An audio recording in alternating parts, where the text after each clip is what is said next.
American journalist under arrest in Russia will have a chance to appeal the charges against him in about 2 weeks. Evan Gershkovich, who works for the Wall Street Journal, was arrested last week for allegedly spying on a weapons factory. There are claims that this journalist denies, along with the Biden administration, his employer. They're all calling this arrest a sham. This morning, White House correspondent Allison Harris is at the White House to talk about what's being done to secure a release. Allison.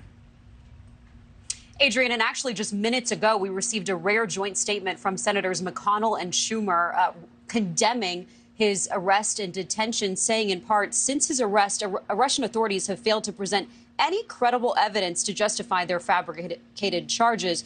They're reiterating their condemnation of the Russian government's continued attempts to intimidate, repress, and punish independent journalists and civil society voices. Now, they're also criticizing Russia for not allowing him any consular access. He can't even communicate with people who are at the U.S. embassy in Russia. Now, a Moscow court is going to hear an appeal from Evan Gershkovich's lawyers on April 18th. That news that you were just talking about, Adrienne, the Russian Foreign Ministry says that the charges against this Wall Street Journal reported are of a serious matter. He's accused of espionage, trying to obtain classified information using his status as a journalist. Secretary of State Antony Blinken saying that he has no doubt that the 31-year-old, who is said to be in good health at this time, has been wrongfully detained. Now, the U.S. government is saying he's not a spy. They're calling for his immediate release. You're hearing that now this morning from McConnell and Schumer as well.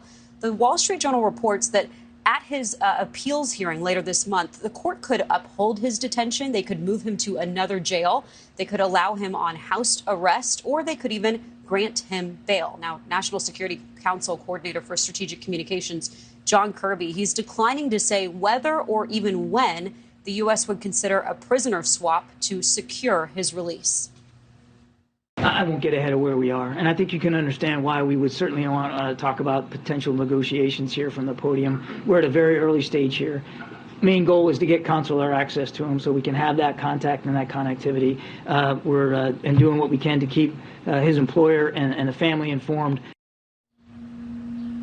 Senate Foreign Relations Committee Chairman Bob Menendez says this journalist's heroic commitment to deliver critical stories about Putin's Russia to the world is putting himself in danger every day. And that means that we owe him nothing less than our full commitment to mobilize every tool that the U.S. has to bring home all hostages and wrongfully detained Americans, of course, including Evan Gershkovich. Now, Menendez is telling the Wall Street Journal that it's outrageous that he hasn't been granted consular access. Now, that's what I was talking about earlier. That allows him to communicate with his family, with his lawyers, with the U.S. embassy there, and also to receive medical care and reading materials. And they're also arguing that the Office of the Special Presidential Envoy for Hostage Affairs should now be in control of his arrest rather than the State Department. And Adrienne, let me just add here also, where he is being held at the Lefortovo prison, it is really horrific.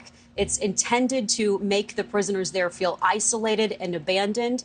That just adds to the intensity and the level of his detention there being a serious matter, as Russia characterizes it. Thank you for watching. Go to newsnationnow.com to find NewsNation on your television provider. And don't forget to click the red subscribe button below to get more of NewsNation's fact-driven, unbiased coverage.